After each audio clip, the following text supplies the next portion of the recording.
தொடர்ந்து பலனும் கிடைத்து வருகிறது. மகப்பேறு காலங்களில் தாய்மார்களின் மரண விகிதம் என்பது 2021-22 90.5% இருந்தது. அதுவே 2022-23 52 குறைந்தது. 2023-24 45.5 என்கின்ற அளவில் குறைந்து கடந்த ஆண்டு 39.4 குறைந்திருக்கிறது. வெகுவாக குறைந்திருந்தாலும் இன்னமும் குறைத்து மகப்பேறு காலங்களில் தாய்மார்களுக்கான அந்த மரண விகிதத்தை பூஜ்ய நிலைக்கு கொண்டு செல்வதற்கு தொடர்ச்சியாக பல்வேறு நடவடிக்கைகள் எடுக்கப்பட்டு வருகிறது. அப்படி எடுக்கப்பட்ட நடவடிக்கைகள் ஒன்றாகத்தான் சிக்கல் உள்ள கர்ப்பங்களுக்கான சிகிச்சை வழிகாட்டுதலுக்கான கருத்தரங்கம் இன்றைக்கு நடைபெற்று கொண்டிருக்கிறது. 2 நாட்கள் நடைபெறவிருக்கிற இந்த கருத்தரங்கத்தில் இன்றைக்கு பல்வேறு எல்லா மாவட்டங்களிலிருந்தும் மாவட்ட சுகாதார அலுவலர்கள், மாநகர நகர்நல அலுவலர்கள், மாவட்ட அளவிலான மகப்பேறு நிபுணர்கள், 2ஆம் நிலை மருத்துவ அலுவலர்கள் என்று பலதரப்பட்டவர்களும் இன்றைக்கு இந்த கருத்தரங்கத்தில் பங்கேற்றிருக்கிறார்கள். இந்த கருத்தரங்கத்தின் தொடக்க நிகழ்ச்சியில் WHO-வின் நேஷனல் ப்ரொஃபஷனல் ஆஃபீஸர் மருத்துவர் பிரியங்கா சிங் அவர்களும் கலந்து கொண்டு தன்னுடைய கருத்தை இங்கே வெளிப்படுத்தினார். அவர் பேசும்போது எடுத்து சொன்ன ஒரு மகிழ்ச்சியான விஷயம், தமிழ்நாட்டின் மருத்துவ கட்டமைப்பு, தமிழ்நாட்டின் மருத்துவ சேவை இந்தியாவில் இருக்கிற பல்வேறு மாநிலங்களோடு ஒப்பிட்டு உதாரணமாக சொல்வதை காட்டிலும் உலகின் பல்வேறு நாடுகளுக்கு இணையாக மருத்துவ கட்டமைப்பையும் மருத்துவ சேவையையும் தமிழ்நாடு வழங்கி கொண்டிருக்கிறது என்கின்ற மகிழ்ச்சியான செய்தியினை அவர் இங்கே பதிவு செய்திருக்கிறார். நேஷனல் ப்ரொஃபஷனல் ஆஃபீஸர் என்கின்ற காரணத்தினால் இந்தியாவில் இருக்கிற 36 மாநிலங்களிலும் இருக்கிற நடைமுறைகளை, மருத்துவ திட்டங்களை அவர் நன்கு அறிந்திருந்த காரணத்தினால்தான் தமிழ்நாட்டில் இந்த அளவுக்கு படிப்படியாக மகப்பேறு தாய்மார்களின் மரண விகிதம் குறைந்திருப்பது என்பதையும், அதற்காக இந்த அரசு குறிப்பாக மாண்புமிகு தமிழ்நாட்டின் முதலமைச்சருடைய வழிகாட்டுதலோடு அரசு எடுக்கிற நடவடிக்கைகள் அவர் உணர்ந்து இந்த செய்தியை வெளியிட்டிருக்கிறார்கள். மகப்பேறு தாய்மார்களின் மரண விகிதத்தை இன்றைக்கு வெகுவாக குறைத்து கொண்டிருக்கிற மாவட்டங்கள் பாராட்டு பெற்றிருக்கிறார்கள். 2023-24 விருதுநகர் மாவட்டத்தில் ஒரு இறப்பு கூட இல்லாத நிலையில் அந்த மாவட்டம் அன்றைக்கு பாராட்டுதலை பெற்றது. இன்றைக்கு இந்த கூட்டத்தில் ஒரு 6 மாவட்டங்கள் குறைந்த அளவிலான இறப்பு விகிதம் பதிவாகி இருக்கிற மாவட்டங்கள் என்று பரமக்குடி, நாகப்பட்டினம், நீலகிரி, விழுப்புரம், மதுரை, சென்னை ஆகிய 6 மாவட்டங்கள் குறைந்த அளவிலான இறப்பு விகிதத்தை பதிவு செய்திருக்கின்ற அந்த நிலையில் அந்த மாவட்டத்தைச் சேர்ந்த அலுவலர்களுக்கும் அந்த மாவட்டத்தைச் சேர்ந்த மருத்துவத்துறை நிபுணர்களுக்கும் இங்கே வாழ்த்துக்கள் தெரிவிக்கப்பட்டிருக்கிறது.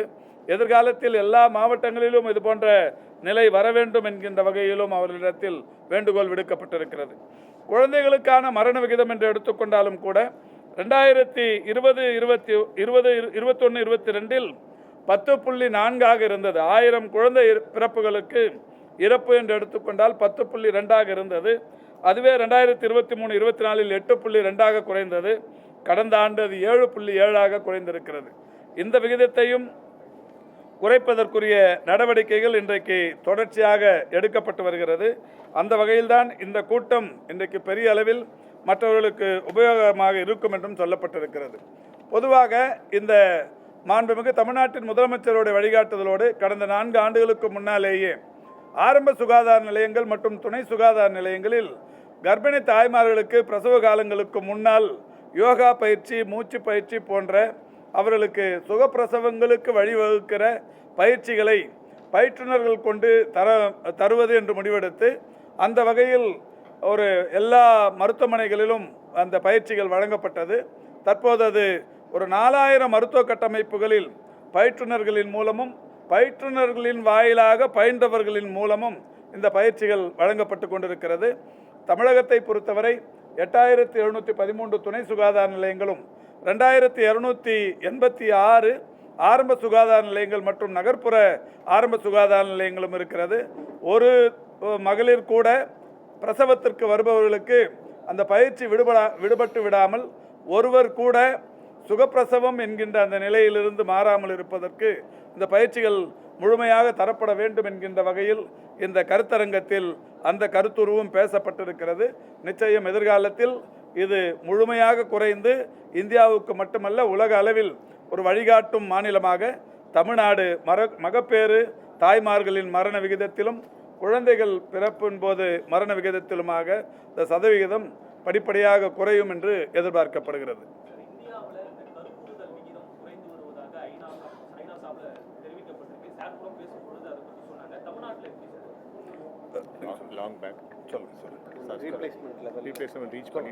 ரீப்ளேஸ்மெண்ட் லெவலை விட நம்மளுக்கு கம்மியாக தான் இருக்குது. 1.5 வந்துட்டு 1.4ல் இருக்குது.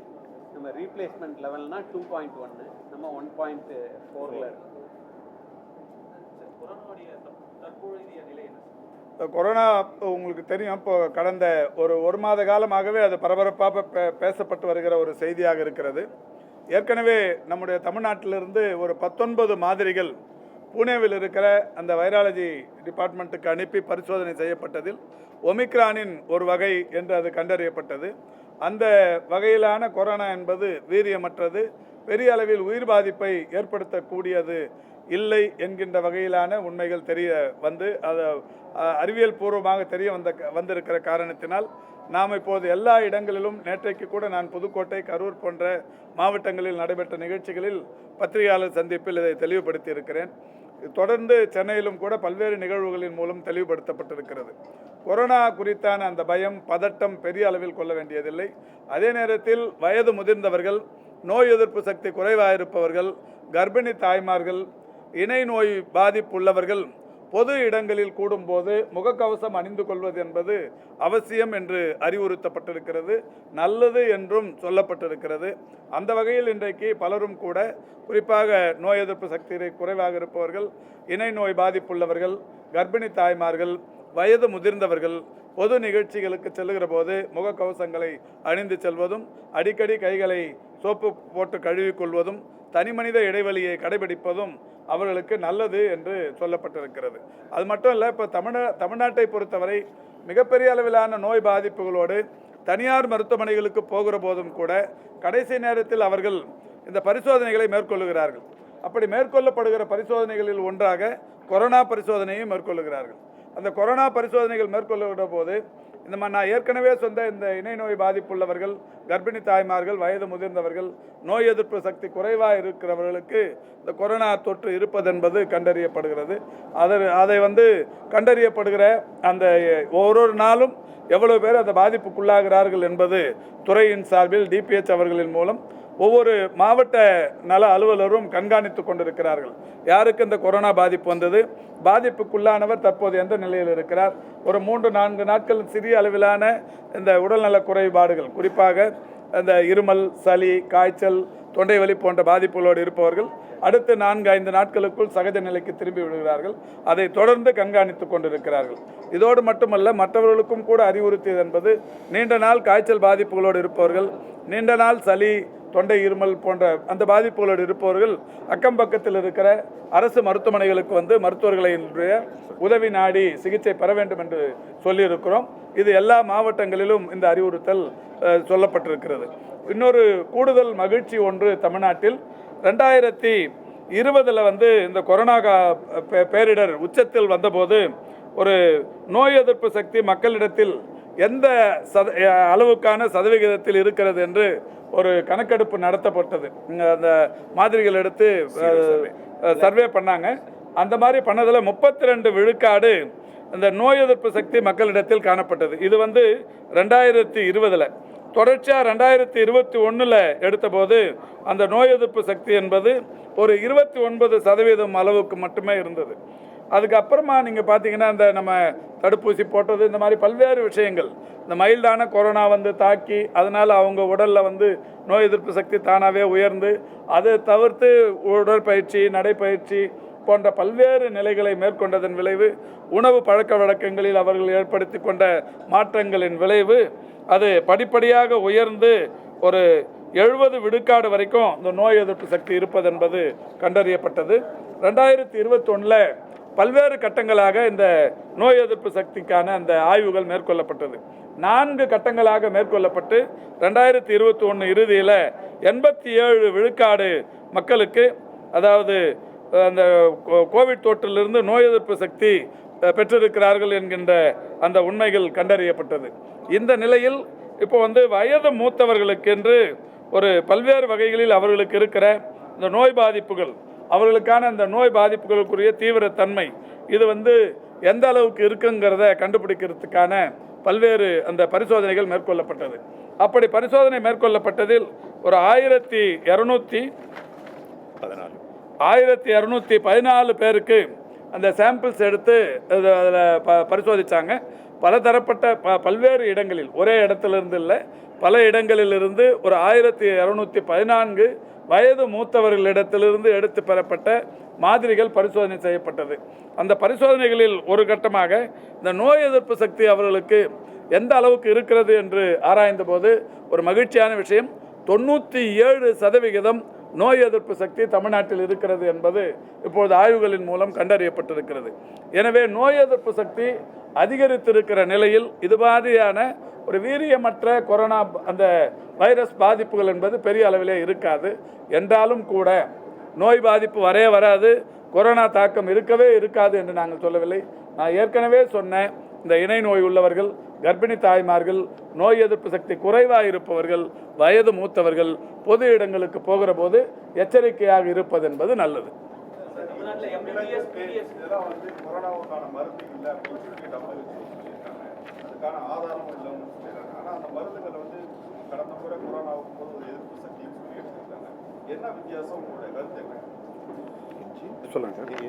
இஞ்சி, தேன், இஞ்சி ஜென்ரல் இம்யூனிட்டி தான், ஸ்பெசிபிக் சார். இது எல்லாமே சார் ஜென்ரல் இம்யூனிட்டி ட்ரக்ஸ், அவ்வளோதான்.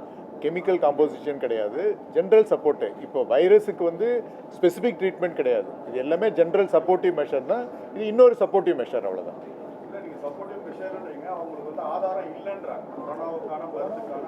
கொரோனாவுக்கான ஸ்பெசிபிக் ட்ரக் கிடையாது. ஆனால் இதெல்லாம் ஜென்ரலாக ஓவரால் இம்யூனிட்டி பண்ணி நோய் எதிர்ப்பு சக்தியை உருவாக்கிக்கிறதுக்கு ஒவ்வொருத்தரும் அந்தந்த மாநிலத்தில் அவங்களுக்கு கிடைக்கிற உணவுப் பொருட்களை வைத்து எது நோய் எதிர்ப்பு சக்தியை கூடுதலாக்குது அப்படிங்கிறதுல பண்ணுறது.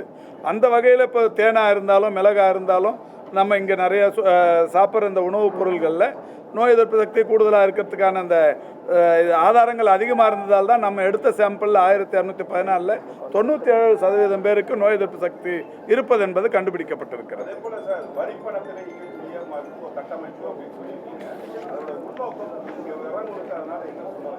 இல்லை, அதாவது அரசு மருத்துவ சேவையை அதிகம் மக்கள் பயன்படுத்திக்கணுங்கிறது தான் இப்போ பயன்படுத்த தொடங்கி இருக்கிறாங்க. ஒரு மகிழ்ச்சியான விஷயம் தமிழ்நாட்டை பொறுத்தவரை. ஒவ்வொரு மருத்துவமனையிலும் 2021 மே 7க்கு முன்னால் 1%, அதாவது ஒரு 2000 பேர் பயன்படுத்தினாங்கன்னா இப்போ 4500 5000 பேர் வராங்க. இப்போ ஒவ்வொரு மருத்துவமனையை என்னால் பட்டியல் போட்டு சொல்ல முடியும், அதுக்கான ஆதாரங்கள் இருக்குது. ஆனாலும் கூட இப்போ இதை சொல்லும்போது ஒரு சிலர் சொல்லுவாங்க இது நோய் பாதிப்புகள் அதிகரிச்சிருக்குன்றாங்க. நோய் பாதிப்புகள் அதிகரிக்கலை, ஏற்கனவே இருந்த நோய் பாதிப்புகள் அளவுக்கு தான் இருக்குது. பொதுமக்கள் அரசு மருத்துவ சேவையை கூடுதலாக நம்ப தொடங்கி இருக்கிறார்கள். நம்பகத்தன்மை அதிகரித்திருக்கின்ற காரணத்தினால் அரசு மருத்துவ சேவையை பயன்படுத்தி கொண்டிருக்கிறார்கள். அது இன்னும் கூடணுங்கிற மாதிரியான வேண்டுகோள் தான். தமிழ்நாட்டில் பல இடங்களில் கட்டி முடிக்கப்பட்ட ஆரம்ப சுகாதார நிலையம், அந்த நகர்ப்புற சுகாதார நிலையம் இன்னும் திறக்கப்படாமல் இருக்கு. இல்லை, எந்த இடத்துலையும் அது மாதிரி இல்லைங்க. அதாவது கட்டி முடித்த இடத்துல நேற்றுக்கு காலையில் நான் புதுக்கோட்டையில் 21 ஆரம்ப கட்டிடங்களை திறந்து வைத்தேன். 8 கட்டிடங்கள் கட்டுவதற்குரிய அடிக்கலை நாட்டினேன். மாலை கரூரில் போய் ஒரு 11 கட்டிடங்கள் திறந்து வச்சேன். ஒரு 23 கட்டிடங்களுக்கு அடிக்கல் நாட்டிட்டு வந்திருக்கிறேன். இது மாதிரி தொடர்ச்சியாக வாரத்துக்கு 2 தடவை எல்லா இடத்துலையும் போய் திறக்கிறோம். இப்போ ஆரம்ப சுகாதார நிலையங்கள், நகர்ப்புற ஆரம்ப சுகாதார நிலையங்கள் புதுசாக 50 கொடுத்தோம், இது கட்டி முடிச்சுட்டாங்க. இந்த ஆரம்ப சுகாதார நிலையங்களுக்கு இப்போ HR போடுறதுக்குரிய பணிகள் நடைபெற்று கொண்டிருக்கிறது. HR போடாமல் போய் திறந்தாலும் அதில் பயன்பாட்டுக்கு இருக்காது. ஒரு கட்டடம் கட்டுறது, எக்யூப்மெண்ட் கொடுக்குறது அது டிபார்ட்மெண்ட் பண்ணிடும். இப்போ HR போடுறதுக்கு ஃபைனான்ஸ் டிபார்ட்மெண்ட்லேருந்து நம்ம ஒப்புதல் வாங்கி அந்த பணிகள் நடைபெற்று கொண்டிருக்கிறது. இன்னொரு 2 வாரத்தில் அந்த பணிகள் முடிஞ்ச உடனே இந்த 50 ஆரம்ப சுகாதார நிலையங்களும் முதல்வர் அவர்கள் திறந்து வைக்கவிருக்கிறார்கள். இது மட்டும் இல்லாமல் ஒரு 708 நகர்ப்புற நலவாழ்வு மையங்கள், 500 ஏற்கனவே திறந்துட்டோம். ஒரு 208 இப்போ கட்டி முடிச்சிருக்கிறோம். அந்த 208க்குமே இப்போ HR புதுசாக எடுக்கிறது. இப்போ டிஸ்ட்ரிக்ட் ஹெல்த் சொசைட்டியில் 38 வருவாய் மாவட்டங்களையும் அதை எடுத்து முடிச்சுட்டாங்க. எடுத்து முடிச்சுட்டு இப்போ அவங்களுக்கு ட்ரைனிங் போயின்னு இருக்குது. இன்னும் ஒரு வாரத்துக்குள்ளவே இந்த 208மே இப்போ திறக்க போகிறோம். அது மாதிரி எங்கேயும் கட்டி முடிச்சுட்டு திறக்கப்படாமல் ஒன்றும் இல்லை. நேற்று கூட நான் ஒரு செய்தி பார்த்தேன், ஒரு அரசியல் கட்சி தலைவர் சொல்லியிருந்தார், அது உண்மை இல்லை. இப்போ டிஸ்ட்ரிக்ட் ஹெட் குவார்ட்டர்ஸை பொறுத்த வரைக்கும் 1018 கோடி செலவில் 38 மாவட்டங்கள்லையும் 25 மாவட்டங்களில் புதிய டிஸ்ட்ரிக்ட் ஹெல்த் சொசைட்டி கட்ட தொடங்கியிருக்கிறோம். இப்போ எல்லா இடத்துலையும் வேலை முடிய போகுது. இப்போ அந்த கட்டடங்களுக்கெல்லாம் இப்போ எக்யூப்மெண்ட்ஸ், அதாவது மருத்துவ உபகரணங்கள் வாங்கி பொருத்தும் பணிகள் நடைபெற்று கொண்டிருக்கிறது. இது பொருத்தி முடித்த உடனே அதை திறந்துருவாங்க. திருத்தணியை பொறுத்த வரைக்கும் முதல்வருடைய அந்த காணொலி வாயிலாக அந்த கட்டடத்தை திறந்து ஓரிரு ஃப்ளோர் அதுக்கு பயன்படுத்திக்கினாங்க. எக்யூப்மெண்ட் இன்னும் அங்கே போன உடனே ஒட்டுமொத்தமாக 25 மாவட்ட அரசு தலைமை மருத்துவமனைகளும் பயன்பாட்டுக்கு வரவிருக்கு.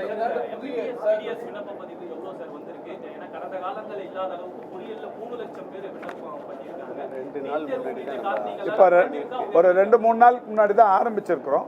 இப்போ இன்னும் அது சரியாக கணக்கு எடுத்து பண்ண முடியாது. உங்களுக்கு அந்த எக்ஸாம் அந்த தேதி வரும்போது கவுன்சிலிங் டேட் ஆரம்பிக்கிறதுக்கு முன்னாடி நாங்களே ஒரு பத்திரிகையாளர் சந்திப்பில் எவ்வளோ விண்ணப்பங்கள் வந்திருக்கு, எவ்வளோ ஏற்றுக்கொள்ளப்பட்டிருக்கு, அந்த டீட்டெயிலாம் தெளிவாக சொல்லுவோம். மருத்துவக் கல்லூரிகளுக்கு இந்த ஆண்டு அனுமதி கொடுத்துருக்குறோங்க. நட்டாவை பார்த்தா கேளுங்களேன்.